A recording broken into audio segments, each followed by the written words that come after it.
4 वाजता अकोलामध्ये हिंदू बाहुबली संमेलन आहे आणि त्यासाठी मी तिथे उपस्थितीसाठी मी इथे आता आज अकोलाच्या दिशेने जाणार आहे. सकल हिंदू समाज आज एकत्र येऊन बाहुबली संमेलन अकोलामध्ये घेत आहे.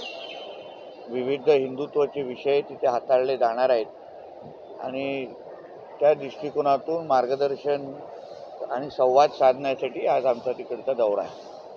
काल तुम्ही जे वक्तव्य केलं की हिंदू मुलींच्या डोळ्यात अश्रू आले तर पोलिसांची अशा ठिकाणी बदली होईल म्हणजे त्यांच्या बदलीचा पण फोन येणार नाही, त्याच्यावर काही ठिकाणाहून टीका पण केली जाते.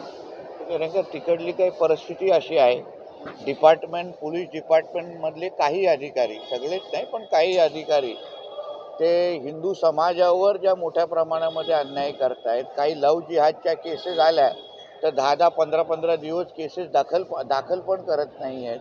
त्याच्या आईवडिलांबरोबर त्यांच्या गैरव्यवहारचे काही अनुभव हिंदू समाजाला आलेले आहेत आणि म्हणून ह्या काही डिपार्टमेंटल्या अधिकाऱ्यांमुळे पोलीस खात्याचं नाव खराब होतं. आदरणीय देवेंद्र फडणवीस साहेब गृहमंत्री आहेत, त्यांचं नाव खराब होतं. म्हणून अशा काही सडक्या आंब्यांना त्या पद्धतीचा इशारा दिलेला आहे. त्यांनी वेळेत सरळ व्हावं जेणेकरून हिंदू समाजाला होणारा त्रास हा कमी होईल.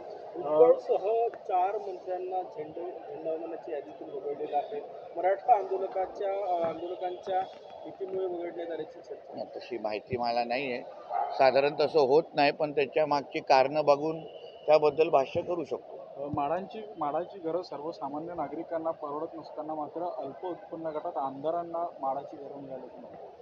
असे काही उदाहरणं असतील तर त्या संबंधित आमदारांनी त्याबद्दलची भूमिका जाहीर करावी.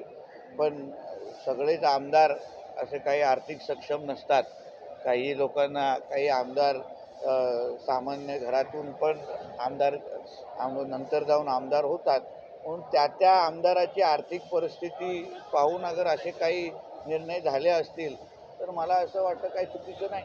सामंत लांजावरून निवडणूक लढण्याची शक्यता आहे. मला असं वाटतं पहिलं नाव जाहीर होऊन दे, मग त्याबद्दल प्रतिक्रिया आपण व्यक्त करू शकतो. भारतीय जनता पक्षाचाही आग्रह आहे की राजापूर लांजामध्ये आम्ही 122 बूथवर पुढे आहोत. आम्ही 2 क्रमांकाचा पक्ष आहोत. पण शेवटी महायुतीचे नेते बसून 2 निर्णय घेतील, त्यावर सगळे कामाला लागतील. म्हणून थोडा वेळ आपण थांबू. आता चर्चा सुरू आहे आणि म्हणून राजापूर लांजाबद्दल काय निर्णय होईल त्याच्यावर थोडा वेळ पाहू. काल अजितदादा बोलले की मी सुनेत्रा पवार यांना बारामतीतून सुप्रियाच्या विरुद्ध उभं करणं ही चूक होती, त्यांना आता उपरती व्हायला लागलेली आहे. अजितदादा त्या अनुभवी नेते आहेत, ज्येष्ठ नेते आहेत. त्यांना कदाचित मला राजकारणाचे असंख्य उन्हाळे पावसाळे त्यांनी पाहिलेले आहेत.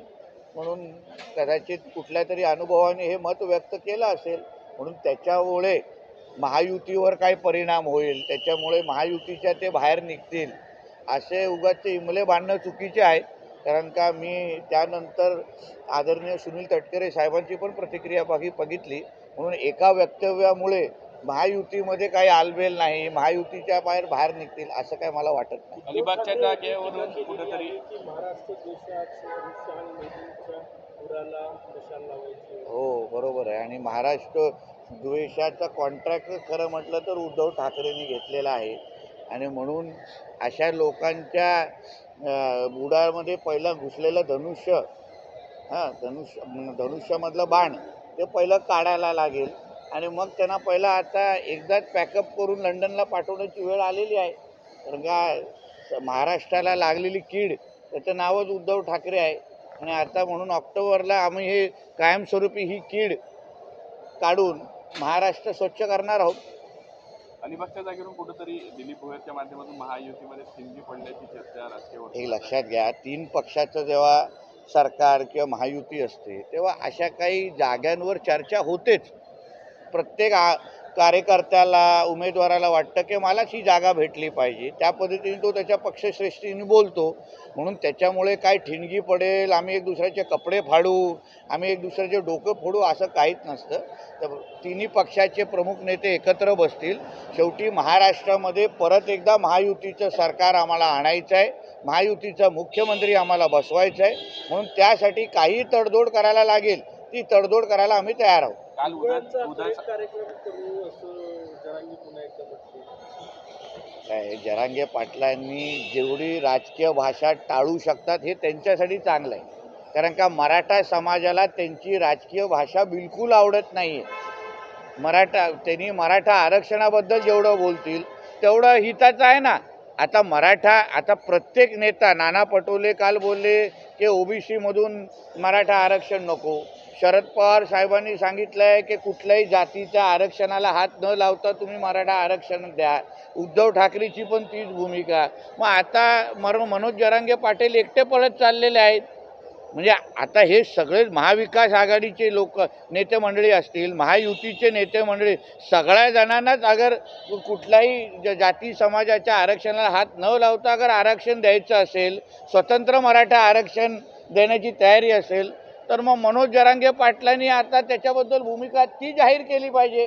राजकारण बाजूला ठेवून मूळ मुद्दा, आता समाजाचं नुकसान अगर वारंवार मनोज जरांगे पाटलांच्या मुद्द्यामुळे आणि राजकारणामुळे होत असेल, म्हणून मराठा समाज आता लवकरच भूमिका घेईल असं मला वाटतं. त्यांनी शरद पवारांवर टीका केली, मराठा समाजाचं वाटोळं केलं अशा पद्धतीचं ते लवकर कळलेलं आहे.